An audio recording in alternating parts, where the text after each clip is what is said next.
Hey everyone, welcome to a special Edge of Wonder Friday Night Live edition. So, do people have implanted biochips inside their bodies without knowing about it?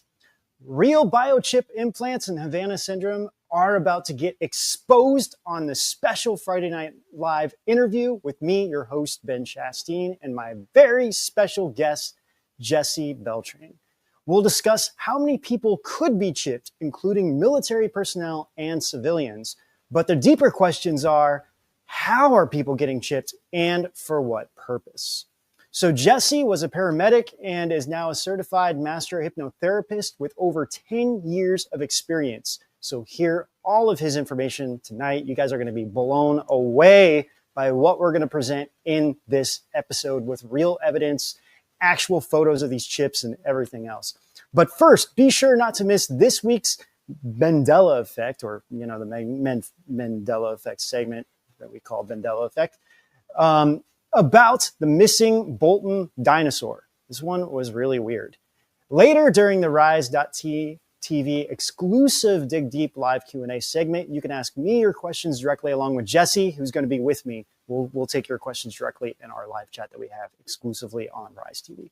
And in the fan favorite top 10 weirder than news of the week, hear hilarious and intriguing stories such as the zoo that lets you send a crappy Valentine's greeting to your ex, a 1,500-year-old hidden Bible unearthed in the Vatican, a giant creepy alien face discovered in Antarctica, and a massive great white shark found half-eaten on a beach, and more. And as always, we'll see you out on the edge.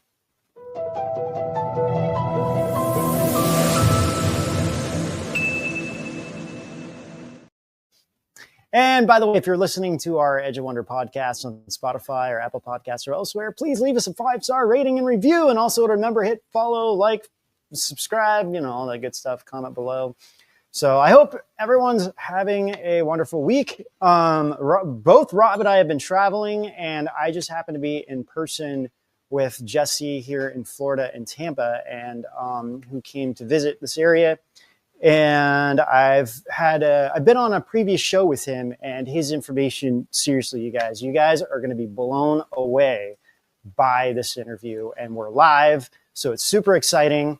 So it just kind of worked out. Rob couldn't be on today, and then it worked out with having Jesse here. So he'll be on soon. But first, we'll just do the regular show to begin with. We always do something kind of funny, interesting, weird. So this is one of these TikTok videos that was floating around. So Lindsay, you want to pull this up? Lindsay and Dom are both here with us too. So it'll be a good show tonight, you guys. The Department of Government. See, we were looking over last year's budget and we found some anomalies that we wanted to address. Okay, if you're talking about the military budget, if you want a safe country, that's how much we... Oh, we didn't even start looking at that yet. Get ready for that. No, we were looking at this list here. We wanted to start with the National Pillow Fluffing Initiative. I mean, don't you want your pillow to be fluffy? Not when you're spending over $1 million of taxpayer money. We're cutting that. Also, the Bureau of Elevator Music Standards. Explain yourself. Forgive me for trying to set the vibe, bro. $800,000 a year. The National Velcro Noise Study. What's the problem here? You don't have to spend $1 million a year to know that Velcro noise is annoying. Now, the Program of Ice Cube Uniformity and the American Cloud Watching Fund. Okay, that one's a problem, but I'm kind of OCD and I like it when my ice cubes are all the same size and shape. Dude, these are crazy. We all do, but that doesn't mean you spend $1 million. Now, the Federal Kazoo Orchestra Grant. It's amazing what they could do with those things, honestly. The Federal Bureau of Traffic Cone Counting, $256,343. You're welcome. Now, that's what I call $800,000 well spent. Oh my gosh. That reminds me of Garden State. If anyone's seen that movie, like one of his friends makes like millions of dollars because he invents silent Velcro. So anyway, it just kind of reminds me of that. It's like what they also, what was that one? There was a report that came out that they spent like $150,000 to see if Thanos could actually snap his fingers. So, and these are all the things that our taxpayers are paying for. So it's ridiculous. Anyway. So I'd like to hear all your guys' thoughts on that one. But why don't we get into the weekly Bendella effect here, because this one is very strange.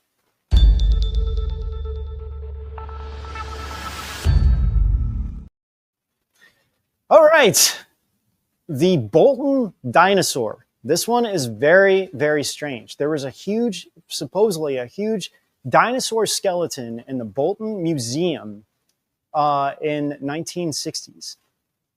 However, there is no huge dinosaur skeleton in the Bolton Museum since the 60s.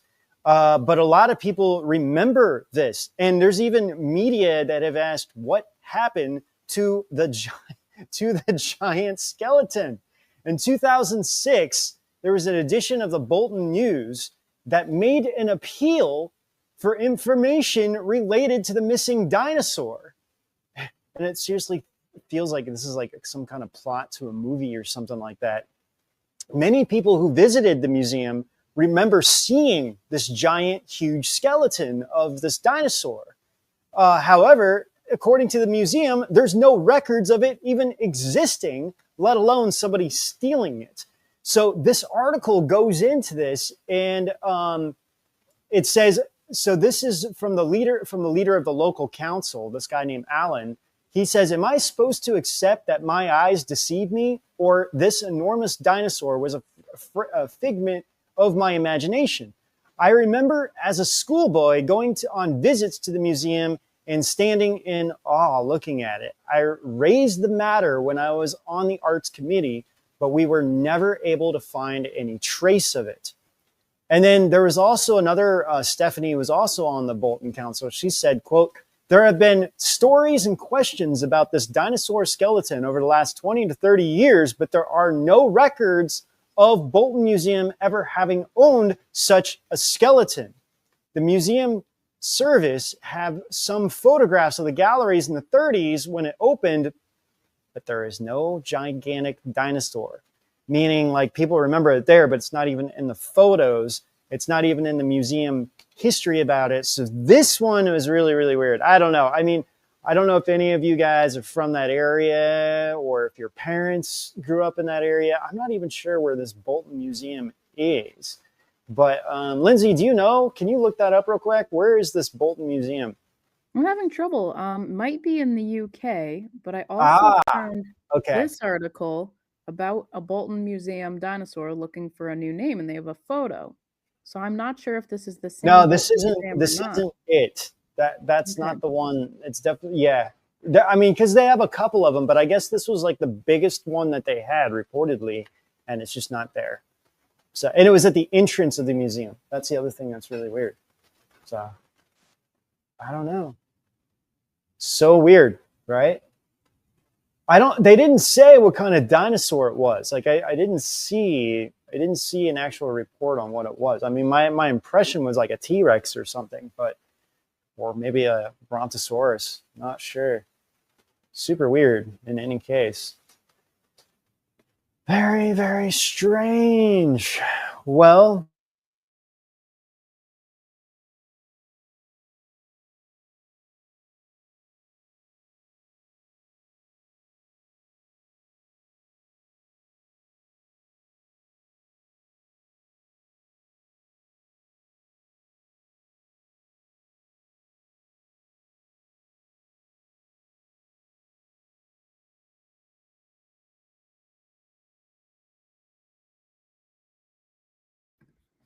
Can you give us a comment in the chat if you think that Ben is frozen? I'm trying to figure out if it's me or him. I think Ben is frozen.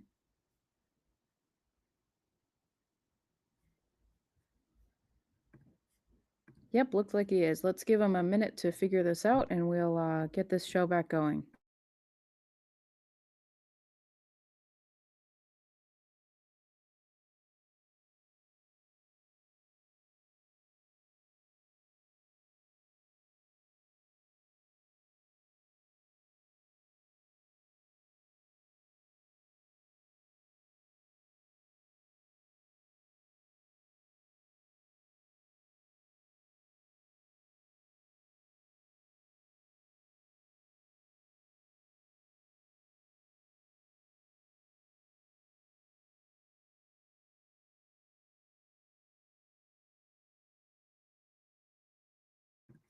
All right, everyone. Looks like Ben's internet went out, but he's getting right back on, so we'll give him a minute or two. And this gives us a good chance to keep chatting in the Rise TV live chat. In the meantime, I'm going to play a trailer, and we'll get back here soon enough. Okay. Can you hear me? Hey, good timing. I was just about to play a trailer, Ben. Okay, sorry guys. We're having some there's some weird things going on with Wi-Fi here, but Jesse says this happens to him a lot. He tries to come on. So hopefully we just have positive and righteous thoughts about this, that everything will work out. So okay, why don't we show a trailer and then we'll come back and I'll have Jesse on. Part ape. Part human hybrid. Cyborgs and Terminator technology already existing. Sentient robots becoming indistinguishable from people. No, it's not the plot of the newest Matrix movie. This is our reality, a transhumanist one.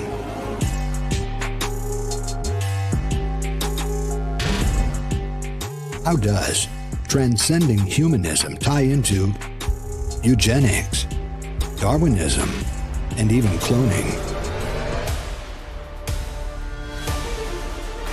Is there any part of our world that transhumanism hasn't touched?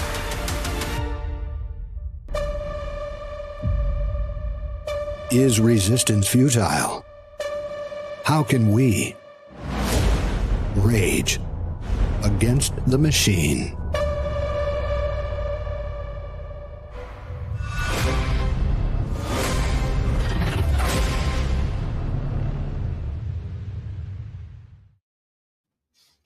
Hey guys, welcome back to the show with my host Jesse Beltran, and it's great to have you here. Thanks. And why don't we just kind of before you just kind of tell your story, why don't we just jump right into this? What is going on with these chips? How did, for one, what made you start getting into this whole field?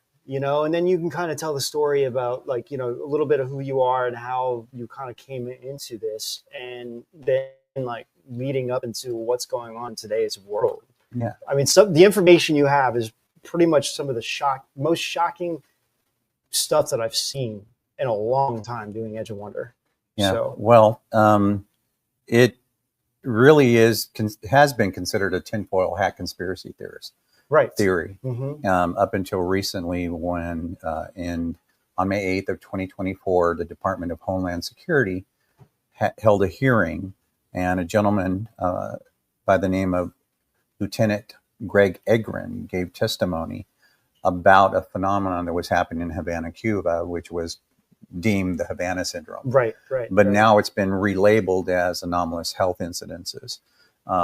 And basically what was happening is our diplomats in Havana, Cuba were having these strange acute onsets of sounds being emitted internally within their head, and followed by severe pain, vertigo, nausea, vomiting, brain fog, short-term, long-term memory loss. Ultimately, they found out that there was actual brain injuries. Wow.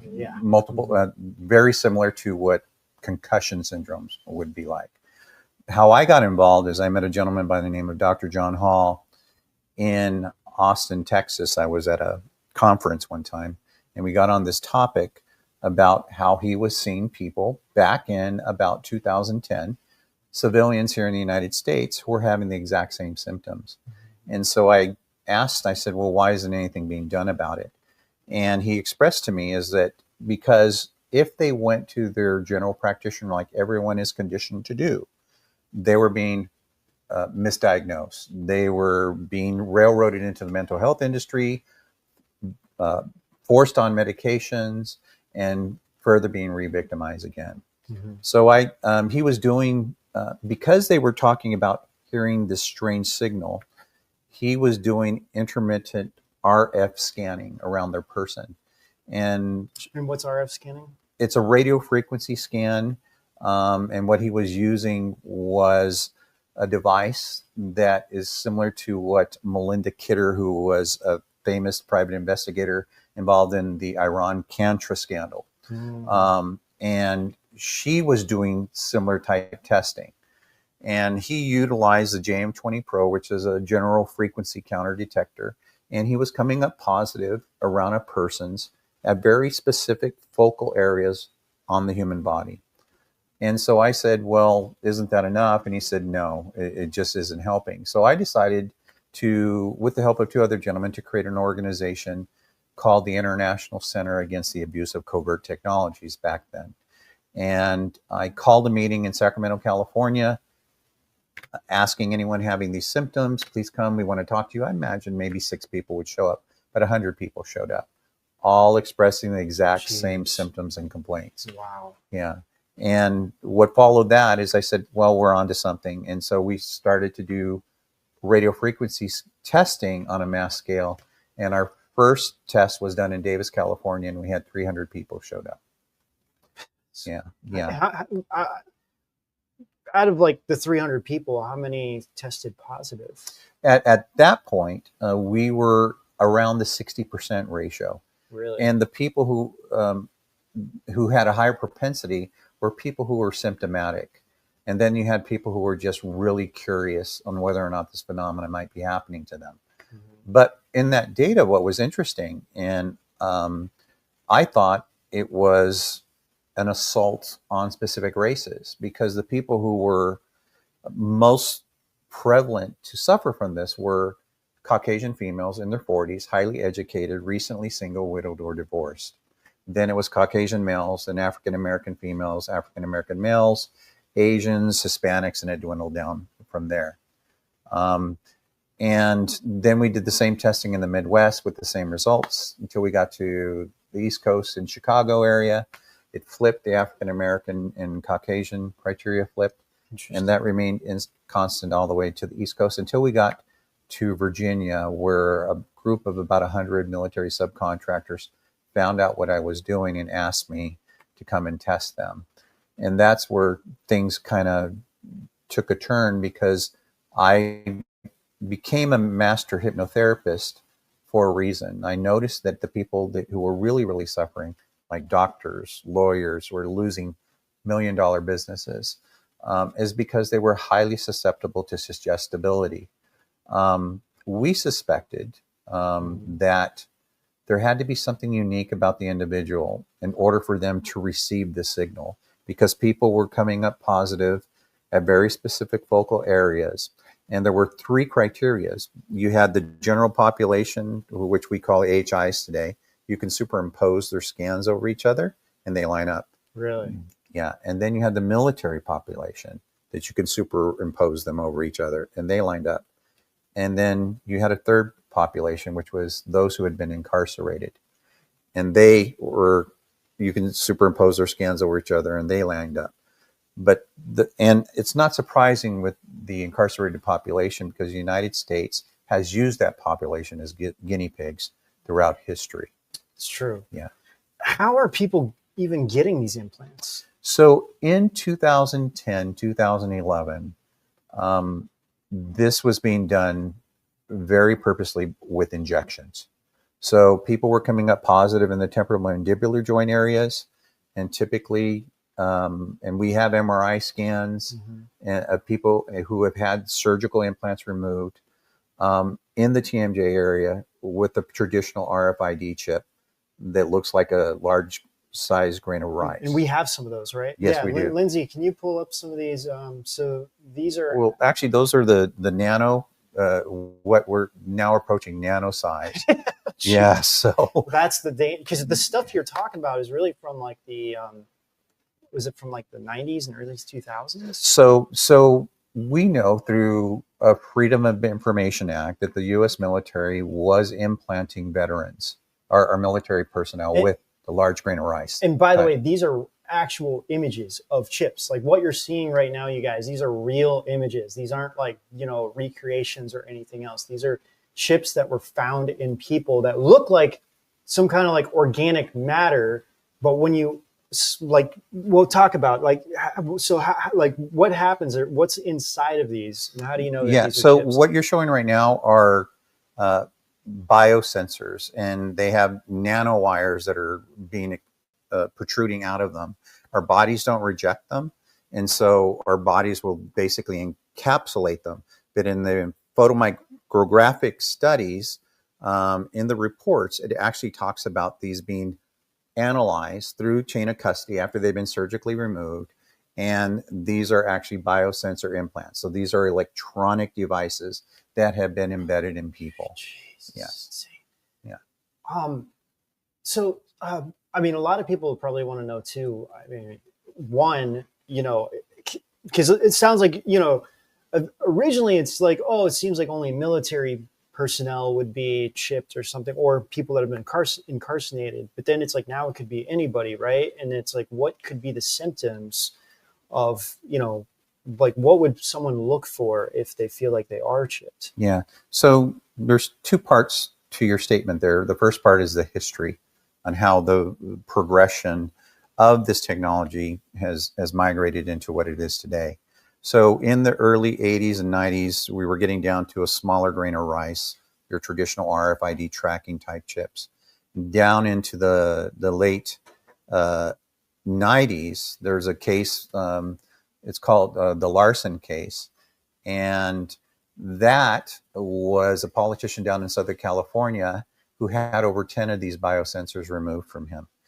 He started having this phenomenon, the electrical shocks to the extremities, auditory symptoms, which people now, you might hear V2K, the microwave auditory effect or the Frey effect. And basically what this does, it induces this weird sound into your head, including voices. And he had, like I said, 10 of these removed. He sued. It was thrown out of court by the judge because he inadvertently signed up to be part of an experiment.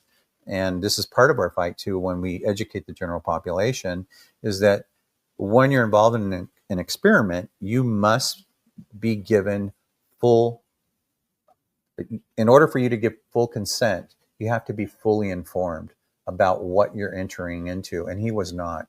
And Mr. Larson would never have participated in that if he did not, if he would have known.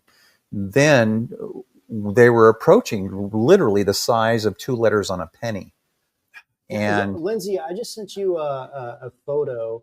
Can you show that photo that I just messaged you? And this is what he's talking about right now. So go ahead. Yeah, so they're down to the size of 2 letters on a penny. Now they're even smaller. The case that we talk about that we have is the Bonnie Kellerby case, which he's finally allowed us to take away the redactions and show everyone these biosensors that were surgically removed from her in 2018. And there was 3 of them. But she went through the preliminary RF scan, then got a nonlinear junction scan, which we can talk about what that entails. Yeah, that's what I'm curious. Yeah, and got toxicology reports, checked the little level of metals within her system, and then ultimately having medical imagery and ultimately having surgical excision of these. And then they were, through chain of custody, they were sent to a lab and they were identified. But that's the Dave Larson case. You can see there that they are down. I gotta show it. Let's see. I kind of messed up, but I thought I was sending it to Lindsay. But we're gonna show this right. Yeah. So here we go. So this is what you're talking about, right? Like yes. This is like. So in that top left frame, you can see that is a electronic biosensor. And look at the letters on the size of that penny, and that gives you a good indication of how small these are. But today we're even smaller than that. We're now in the nano size. And a nano is 1/1,000,000th of a centimeter. So you can't even identify these with traditional medical imagery. Really, it has to be taken to a lab, and you have to use these very sophisticated high-power spectrum microscopes in order to identify these things. Dude, that is crazy. Yeah. But what's even crazier is what the technology does. And that's what, I mean, I think that's the question that's on everyone's mind. Like, what's the purpose of this? So this would be considered a neural weapon. President Putin gave a interview on the Politico, and he said the first superpower to master psychotronic weapons will be the superpower to rule the world. Now, in 2010, 2011, I believe, along with Dr. John Hall, is that we were in the experimental phase up until about 2015, and then it really ramped up. But where we are today, because Colonel Egren gave testimony on that May 8th hearing at the Department of Homeland Security, that this is taking out the best of our best. Not only is it taking out our very talented U.S. diplomats, it's taking out the best of our best in the CIA, it's taking out the best of our best in the FBI. Now it's happening to congressional members in Washington, D.C. So we wouldn't be doing this to our own. So I think we've been hijacked, and I think we're in a new type of war. And that's what all the data is really indicating. But that's just one aspect of this. Right. The other aspect of it, which is more damaging, is the neural rights aspect of this. There's a New World Vistas report that I sent, and there's some shorts, and I have some highlighted areas. But if you read the highlighted areas, it talks about the capabilities. And the New World Vistas report was a report that was disseminated in November 24th of 1994. And it was 96. 96? Yeah. 96, 94. 94. It was 94. Okay, well, because we obtained it in 1995. Oh, okay. We have obtained it in 1995, but it was done in 1994. Okay. Yes. Was it released in 96 maybe? No, 94. Okay. Yeah. And it was basically the coming together of all our greatest minds in the United States Air Force in order to create a methodology that would keep us a superpower 50 years into the future. And in this report, it talks about how you can embed memories into people. Take a memory set from one brain and embed it into another. Create false memories. How you can, they utilize this technology in Desert Storm, where they were sending the voice of Allah, voice of God technology, into people's heads, and they were just giving up in droves because they thought they were hearing their higher power tell them to give up, surrender. Basically, yes. Yeah. So if you think about this, this would be the ultimate weapon. Colonel Egren said that this is a silent kill. This is meant to make a person over long duration look like they're crazy. He even said that if you put him in a skiff, he'll tell you exactly who to subpoena, what doors to knock down, and who to go after. So the bottom line is this. We are now in an era where technology has not kept up with our laws. And there are some states here that are trying to at least tread towards the right direction, and where they're creating laws that will protect your rights, your neural rights, your thoughts, everything that you think about with this technology is no longer private. So I joke about this, to a lot of guys, and I said, for you guys who are married, when your wife asks you if she's fat in this dress, think about this. You're no longer going to be able to lie.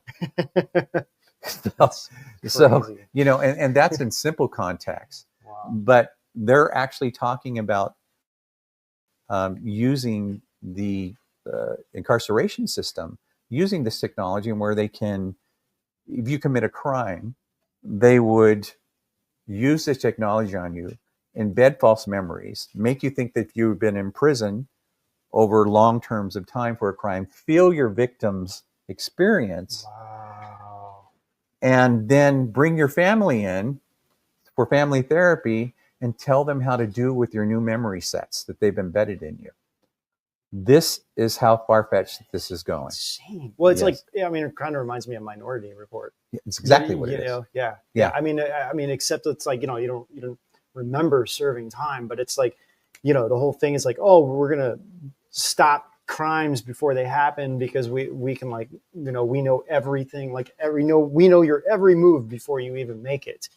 And I mean, that's where I feel like with these chips, I mean, it's like, this is weird to talk about, but I mean, this has happened to me 4 or 5 times, and I bring this up on the show quite a bit, but it's like, I will think something. I won't say anything out loud. You know, I mean, I give this perfect example where there was an old band I listened to, and like, it was like the very first concert I ever went to when I was a little kid. Never thought about them for like 30 years or something, you know, and then all of a sudden, like, I just randomly just pops in my head, like, oh, this band, blah, blah, blah, you know, and I was like, just thinking the song.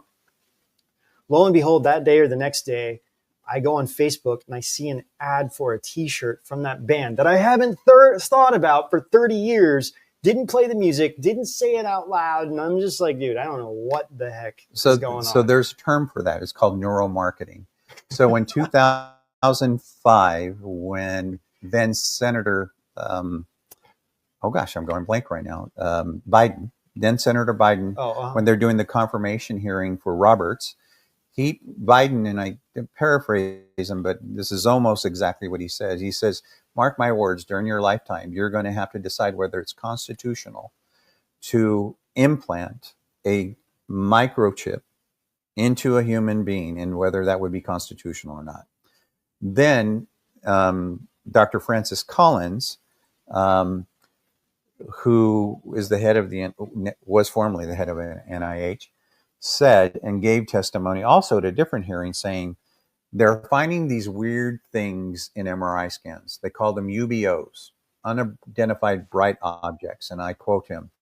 Unidentified bright objects, yep. Like inside the body, you're saying? In the MRI scans. Yeah, because I've seen those images, and it does look like there's like a little white bright spot. And that's what the chips are, correct? And that is correct. And he says, do you want one in your brain? Well, you might. And he talks about someone's going to have to decide whether or not you get the microchip that says you're going to be a doctor, or you're going to be a police officer, or you're going to be a sanitary technician. This is where they're going with this technology. And society has basically been burying their heads in the ground while these tech companies and military organizations like DARPA, IBM, Qualcomm, all of these big corporations are really fine-tuning this technology. And what is happening is they're really changing what being human is. And with this nanotech, which is self-replicating, self-assembling, it's like coming into more transhumanism, crosses the blood-brain barrier. And in studies in academia, they're now saying that with this nanotech, the main census is within 6 generations, you can change a species. There are some doctors out there like Dr. Hildegard Staninger, Dr. Rima LeBeau, say that you can do this in 1 generation. And I did a interview called The Celestial Report. And after I showed her all of the evidence and basically the cases where we're surgically pulling out these biosensors out of people, she said that in the early 2000s, late 90s, they redefined what being human is. And so I always thought in the back of my head, what was the purpose? So if you change a species genetically, particularly the human species, and they're no longer considered human, guess what? Who owns you? I mean, and I feel like they've been doing this for a long time, and not just like trying to get us more of like these like robotic aspects, but just like distance us from the divine as much as possible. You know, it's like implementing things, doing things that even go against the very nature of what God would be, even just as simple as atheism, but doing this a lot more to degrade humans even more. So then it's like, oh, you guys aren't even classified as humans anymore. Now you're just animals. We can just do whatever we want because you don't, it's like, here's a standard for being human. And it's like, even though it's kind of their fault, but it's like, oh, we've just pushed you down here. And it's like, you know, I mean, they just call us cattle or whatever. Well, here's something more profound. Yeah. You talked about calling us animals. Mm-hmm. Animals have more rights than we do. Interesting. They do. Scary. Yeah, animals have more rights than we do. They don't pay taxes. Well, you know, we're the and here's another profound statement. That's why we're we're the only species that has to pay to live. I know. Hopefully, all of that will change here coming soon. A lot has been going on. Are certain individuals being targeted, or is it just like, could it just be anybody? How are they also doing this? Is it through could it be through surgeries? Could it be through foods? Is it through vaccines? Is it through abduction cases? So that's a huge statement that covers a lot of topics. So number one, there are studies out there right now, particularly with the lidocaine derivative, under high-powered microscopes. They're actually finding the nanotech in it, evenly dispersed. And what's interesting, you expose it to RF frequencies, they will self-assemble into a microchip array. Yeah. So it's already being utilized. And if you think about, listen to marketing in women's makeup, just products out there, health products, they're talking about, it has special nanotech in it, as it's something really cool. But really think about that. If this nanotech can be guided throughout your body just by sending a specific radio frequency to it, what can't be done? But it's your government. Yeah. And everyone trusts your government. Would you trust them with your memories? Would you trust them with embedding memories into your brain? That is the question that needs to be asked to everyone in society. And the thing is right now, it is so imperative in the experience of being human, in the human experience, that everyone really wakes up and gathers together and really takes a stand when it comes to this tech and the right to preserve your brain, your own thoughts, your own autonomy, because that's going away. And I'm telling everyone right now, that's the agenda, and they're full speed ahead of it, and they're very confident that they can get away with it. But it's important that you speak up and you have your voice heard, because this is not about us at this point. I think it's too late, but it's about the generations to come, your children, your grandchildren, your great-grandchildren. That's really what this is about. Well, guys, we're going to come right back. We're going to show a trailer, and then when we get back, we'll jump right back into this conversation. So, be right back. I didn't want to go public without evidence because I knew no one would believe me. The entire incident happened about 5 to 6 minutes in total. And my mom shouts really loud, "Oh my God, what is that? What is that?" At no point did the two men in black or the Air Force gentleman ask my mother or her friends what did they see. They looked human, but they did weird things. The men in black, they said, "You will report it as a helicopter crash, or we will take your son away." The men in black play the narrative and the media outlets spew it back out. This was 1991, Project Mockingbird in full effect.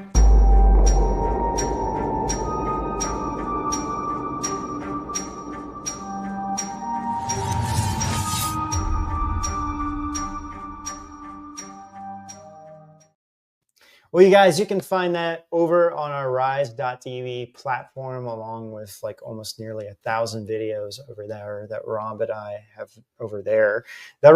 done over the years. And that's just one of many phenomenal interviews. This is also a phenomenal interview. Again, I'm with Jesse Beltrain, who has this whole background on all these covert biochip implants. But yeah, Lindsay's showing our website right now over on rise.tv for just $12.99. You can come over and support what we do, because we have so many videos pretty much on almost any topic you can possibly think of. And if you haven't joined us you can go to rise.tv/video to get a free video. All we need is your email. Just email us or just type in your email and we'll email you a link to watch our video on divine inspiration and winter miracles, which is such a positive video that we created. So great. So, all right, Jesse, before we kind of jump into some other stuff here, there was a military guy that I was ended up talking to for a while, and he was in Florida, and I would see him sometimes in cafes and stuff, and so I started talking to him, and I like to ask this question to a lot of like former military, especially if they kind of recently came out from the military. And I asked him, what was the craziest thing that you've ever experienced? And he got really quiet, and he's just said, he's like, this sounds crazy. But he said there was a helicopter, and he's like, there's no instrument panels on this helicopter. And it's like, it's very different. And the pilot would sit there, and it's like a device that they put on their head, and they can interact with the helicopter. So it's like, they're flying it with their mind. And it was this super advanced AI program that they were using. But he said the problem was, and he said this was back in 2016, so they might have like figured out this. But he said it was like a two-way street. What they were finding was that the AI was sending information into the pilot's brain, and they literally had to shut down the program. And he's like, I swear to you, this happened. He's like, I actually saw this. He said he wasn't in the helicopter, but he saw the whole thing being used. And he said that everybody who was witnessing this was like, this is like totally futuristic, insane stuff, And it makes me wonder then, it's like, if this is what they would be moving to, like, oh, we can just put a chip in your brain and it's like you can walk in your house and be like, okay, turn on. I mean, this is, I feel like, what Neuralink is kind of trying to do, but this is taking it to a whole different level. Well, that's funny you should say that, because I used to live in Issaquah, Washington, which is home of Microsoft. And I had the opportunity, I wasn't supposed to be in this room, but it was called the Future Room, 50 years into the future. And you could literally put on that headset and you can control everything in your environment. Think about turning on the television, the lights, the air conditioning.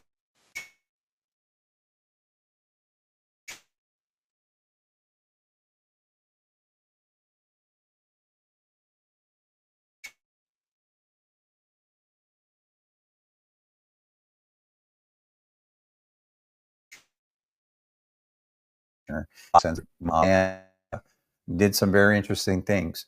And he talks about this remotely controlling aircraft with your mind. So this is not science fiction. It's real. It's here and it's now. And what's interesting, in a lot of the victims that experience AHIs also talked about this interaction with this, which they call AI bots. And in our surveys that we gather all this data, it's very consistent. A lot of the people that have the same symptoms as the Havana syndrome do complain about this. And just so people understand just how on point we are, about 3.5 months ago, I had the head doctor of a 3-letter agency. I promised I would never give his name. He made me do that. And he called me because he said there was significant overlap, meaning the symptoms were identical. He said, there's one difference. He goes, you're pulling out implants. And I'm intrigued. And he wanted to know more about what we were doing. So I only reached out because I was concerned for the federal employees who were suffering from this, knowing I had already been given word that they don't know what to do for them. And I just wanted to give them some insight about what Dr. Hall, myself, were doing back in 2010, 2011, covering civilians who were suffering from this, and now surgically removing implants. And it was just to help them and give them some feedback that, because it is outside the scope of medicine, this is more technological based, where those in traditional medicine would never do something like this to test them for it. Yeah. I kind of want to go back to your story, and again, how your journey led you through all of this, if you're comfortable kind of telling your story. Yeah. I think where I need to start off is why I think I'm doing this. I think, I say that, I think everyone has a purpose and everyone has a mission. When I was 6 years old, I was 5, 6 years old, I had a tonsillectomy, and everything went fine. My mother and father took me up, went to check me out of the hospital. The doctor said, just feed him ice cream. And I was happy.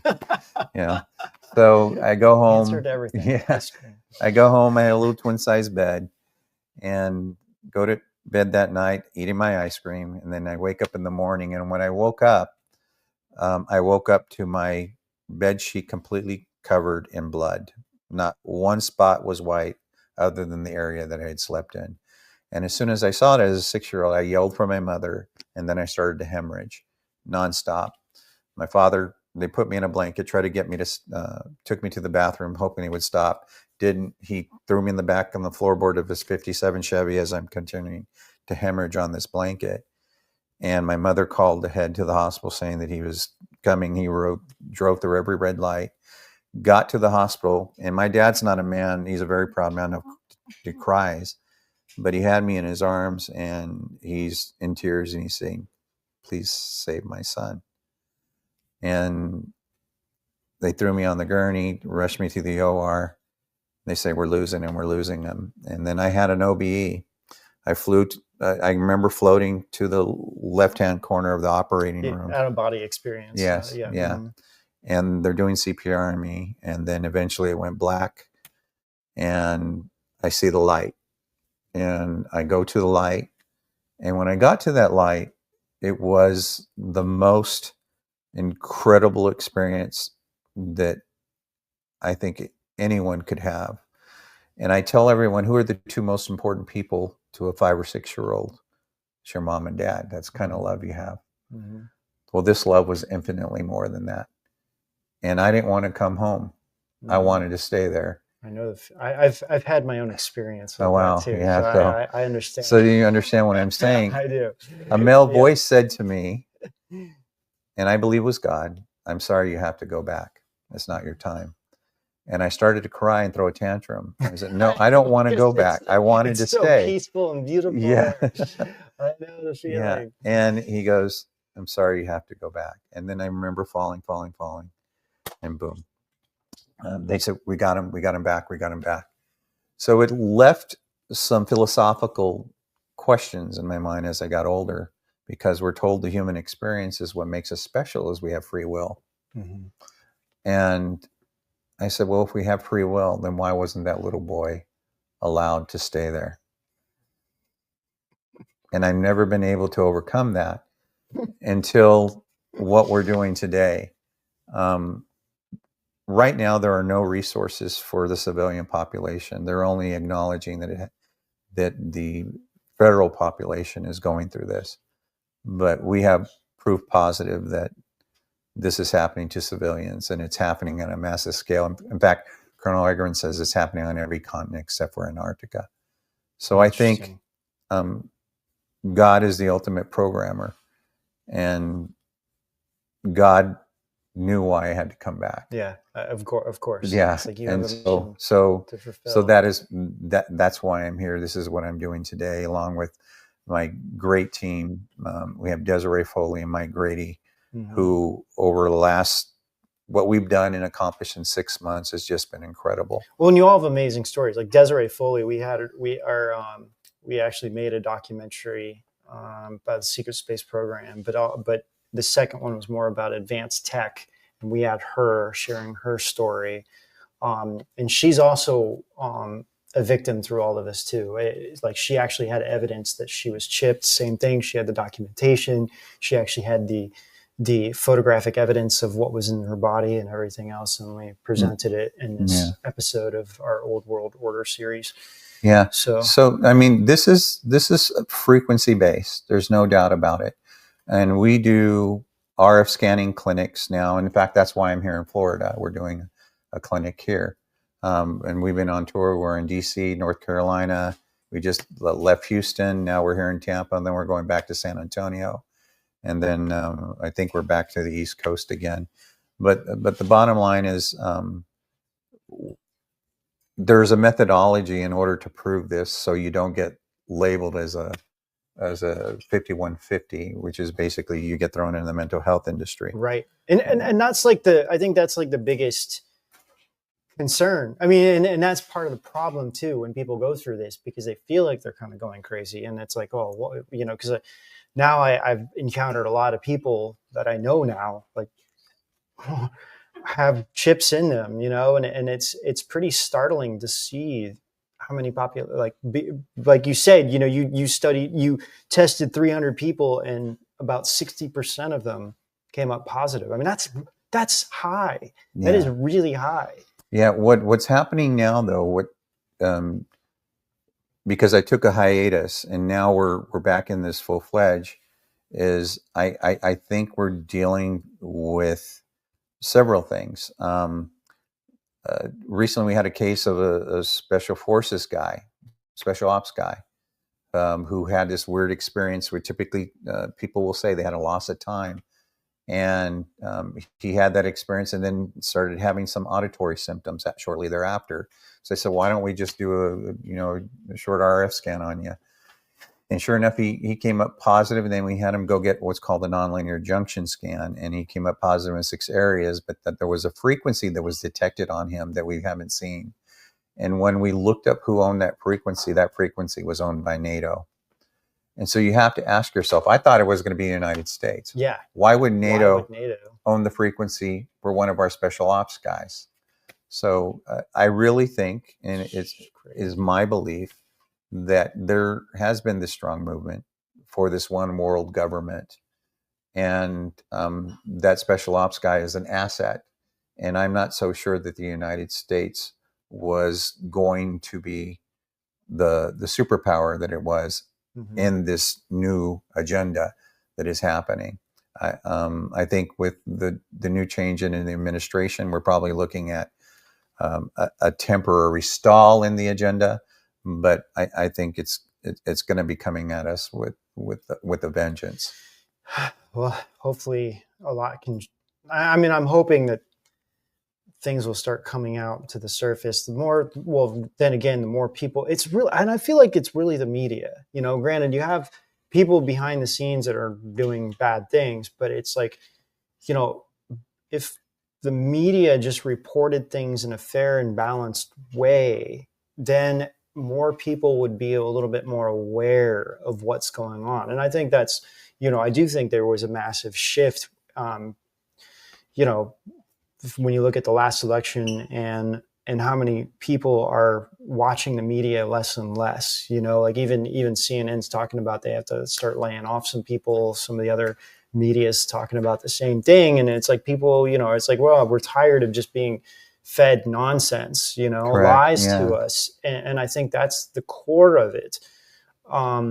So I do think that there has been a shift, but I do think that there needs to be still a lot more to be done to get people aware to the truth of what's this going last on. administration, and this was from the words of Colonel Egren, has not been forthright. In fact, they've interceded and stopped appropriate investigations with regards to this Havana syndrome issue. Really? Yeah. So I'm hoping with the new changing of the guard, and we're feeling very positive that we're going to get some movement in the right direction. What's so needed right now is that resources for the civilian population must happen. And as we've started these scanning clinics, there are now civilians who are being diagnosed with Havana syndrome, even though the federal government says doesn't exist. Right. But we do have cases. And what's interesting, when we do RF scans right now, 100% of those who have been diagnosed with Havana syndrome have come up positive on a radio frequency scan.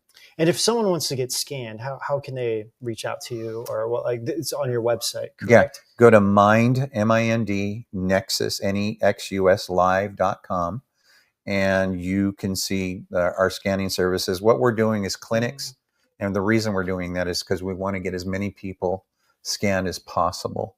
And then we do one-on-ones for those who are professionals that want to stay anonymous. So, Lindsay, I think when you go to the hamburger thing on the top there, and is it under events or is it? It should be services. Services. Sorry. Yeah. There you go. And then testing. Yeah, RF testing, and it will tell you. If you scroll down a little bit, and keep going. I think. Yep. Keep going down. It should say where they're doing some of the testing. That's probably going to be, it's going to. Anyway, well. Yeah. Yeah, you can go to the website there. Website just somewhere. Yeah, no, it's there. But also you can reach out to them through the website and the contacts and everything else. If anybody is interested in being scanned and would like to know more information, definitely reach out to mynexuslive.com. So there's something else I want to bring up. Like, this is there you go, Lindsay. Yeah. This whole thing with, I remember the Navy Yard shooter. What's his name? Marion. No, so Aaron Alexis and Myron May. Myron May, yeah. Yeah. And, when this whole thing happened, specifically with the Navy Yard shooting, the FBI or the media was reporting that he was saying the FBI was like in his head and communicating with him, and he just couldn't handle it anymore. And this is like, sadly, this is what he did. Yeah. And you like, what do you have some information on this? Yeah, he actually contacted me. Before he did the shooting. Yeah, he contacted me. He was expressing that he was having all these symptoms, the exact same symptoms that our diplomats in Havana syndrome, the exact same symptoms that the civilian population that we engage with. He was having all of this, and he wanted help. And I said, unfortunately, this is not a quick fix. We're going to have to go through this long-term process.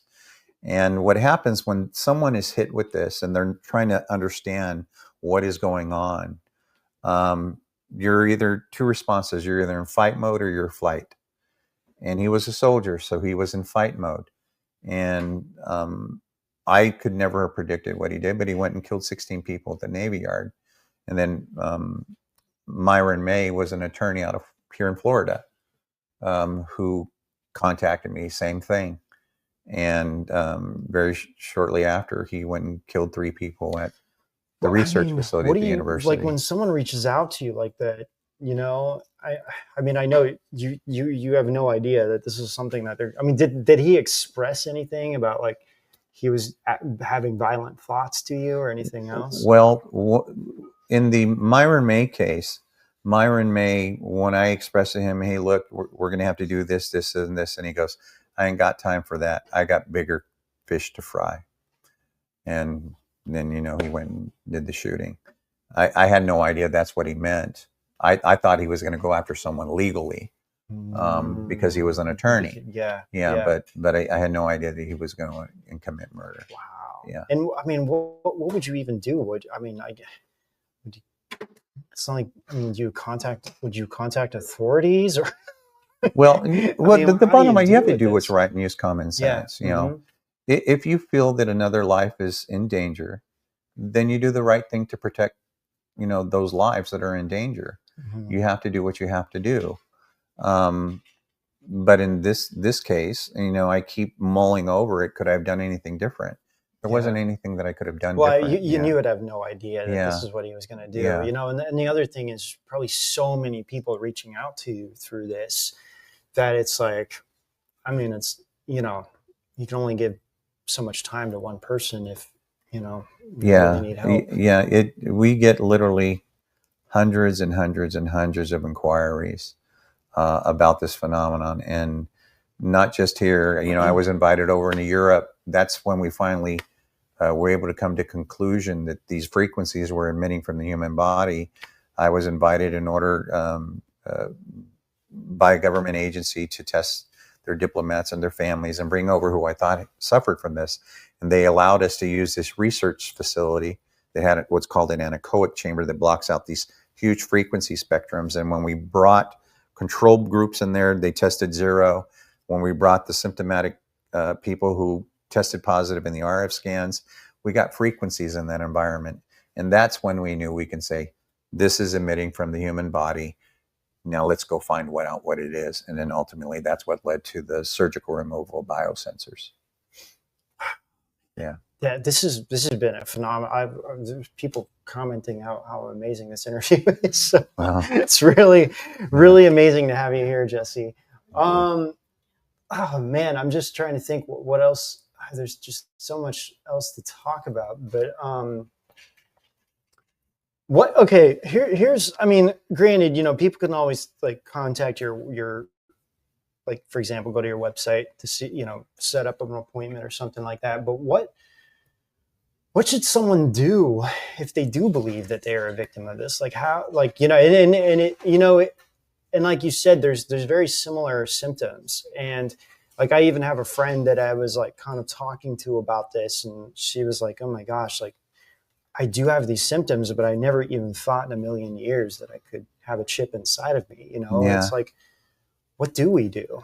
Well, if you believe, so if you're having these strange phenomena, particularly in an acute onset of these strange sounds, typically what they describe is as a electromagnetic, almost mechanical sound coming in, or high-pitched ringing, and then eventually it turns into voice transmission.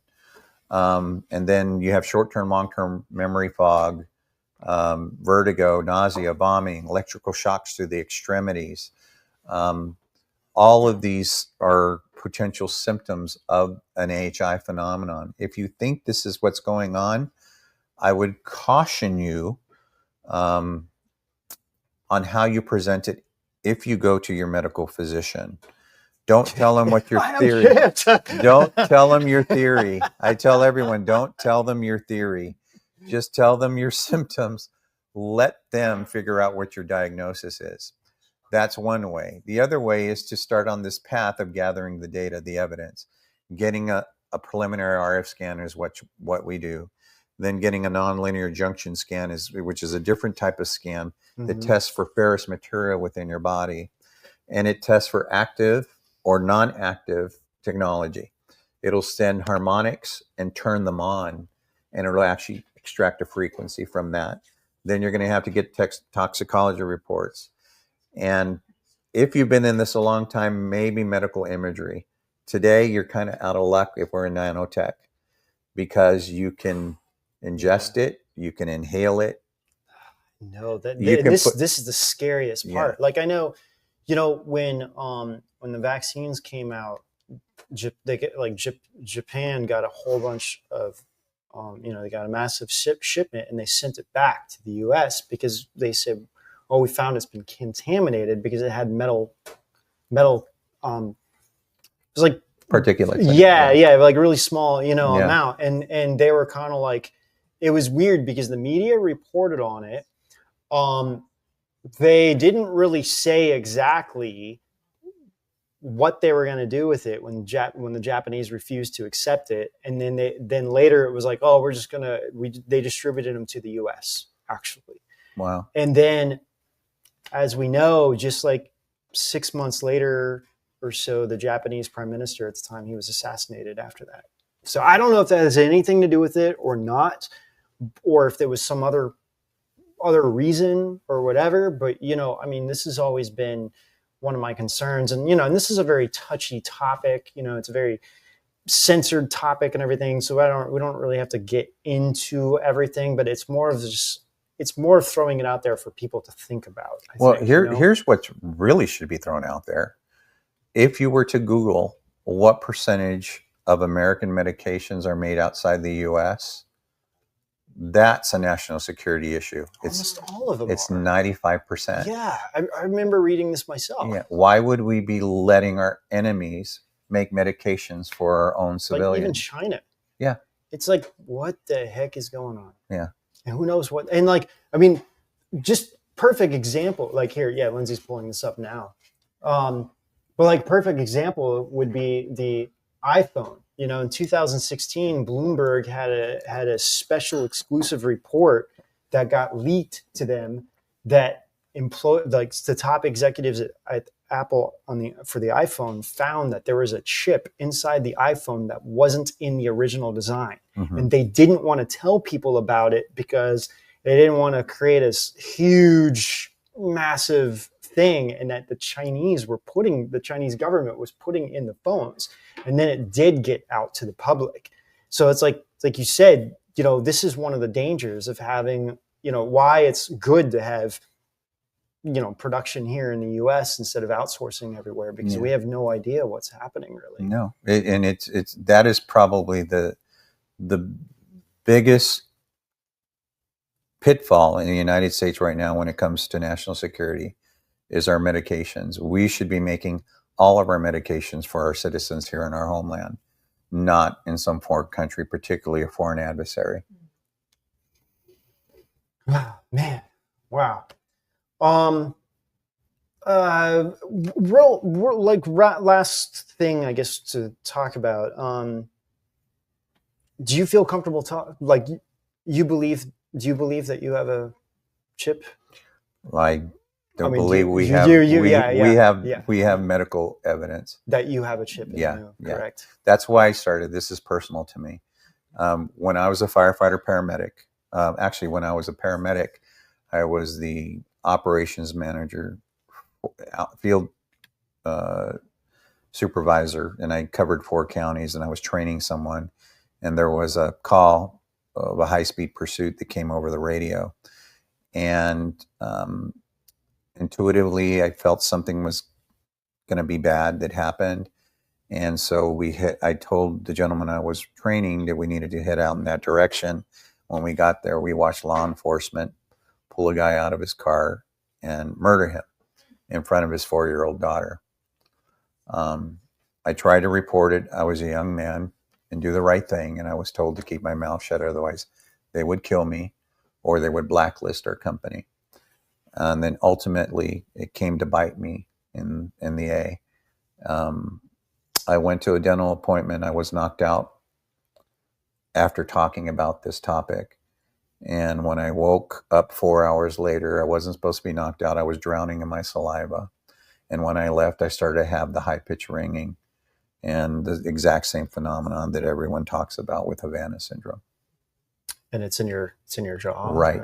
Right TMJ. Mm-hmm. Yeah. So for you, this is a very personal matter of why you really want to do this. Correct. Right.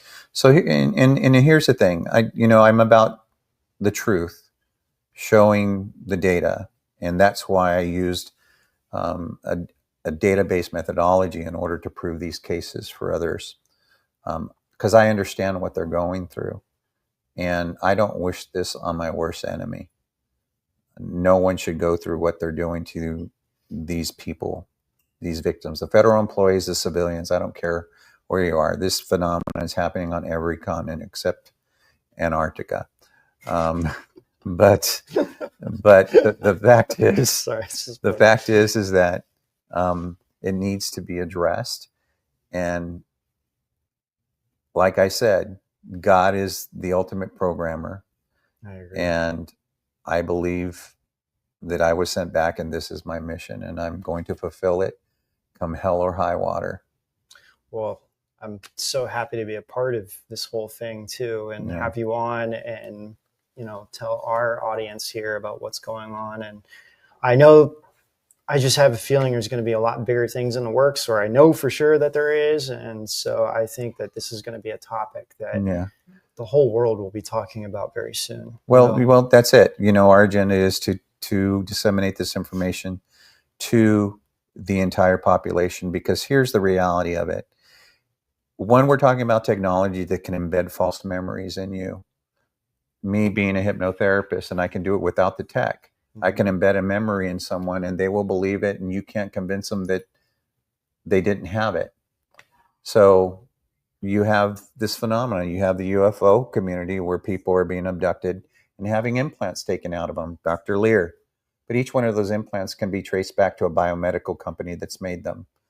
Then you have the MyLab phenomenon, soldiers who believe that they've been abducted by the military or government and implanted. Those implants are obviously traced back to a biomedical or DOD company. And then you have the AHI. These implants are traceable back to biomedical industries. So, and then you look at the Bible, Is this the true mark of the beast that the Bible talks about? I think it encompasses all. So no one is immune to this. Crazy. Yeah. Yeah. Well, is there anything you want to like what? Okay, I guess if I could just summarize on one question, like, what do you hope to achieve by doing what you're doing? Like, what's your personal goal? You know, if you could like leave here, you know, when it's time for you to leave, like, what do you hope to accomplish by doing what you're doing? That I hope that I've left a mark in which the human species can still make a choice on whether or not it wants to have the human experience in whatever way it wants to. The main thing is that we're supposed to have free will. Mm-hmm. So that my hope is that I leave that free will and you still have that choice. I hope that's the mark that I leave. That's great. Jesse, thank you so much. Yeah. You guys, we're going to jump over to rise.tv where he's going to answer personal questions that were in our live chat just for another 15 minutes or so. So for those of you that wish to join us, you can join us over on rise.tv for just $12.99 a month. Also, don't forget if you to go to their website, MindNexusLive.com, to get information on if you're interested in being scanned or setting up an appointment. You can email them there. All their contact information is on their website, and they do this all different parts of the country as well. And we're here in Tampa, and you guys are going to be doing it this weekend here in Tampa, Florida.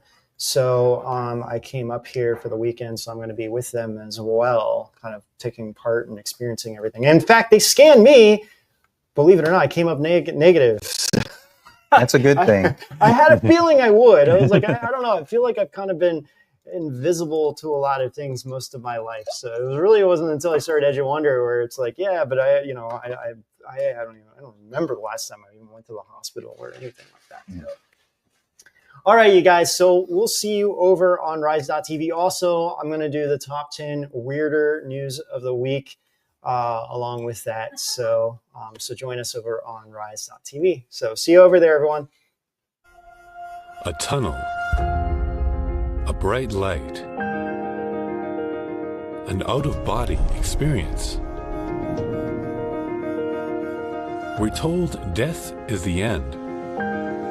But what about people who came back from the brink? All around the world, people report near-death experiences. Strange phenomena, divine beings, miraculous stories of the impossible.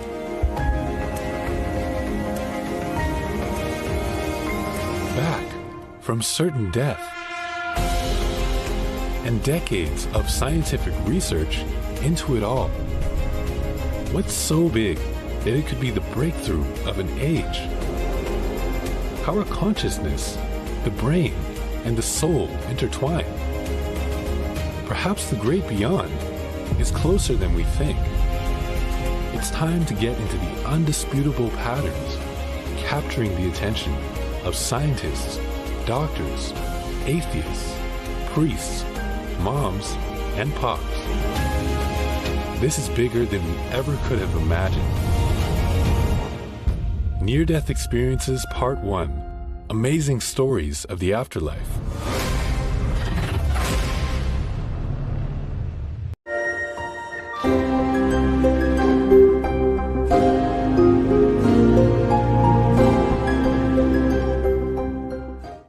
Really good though.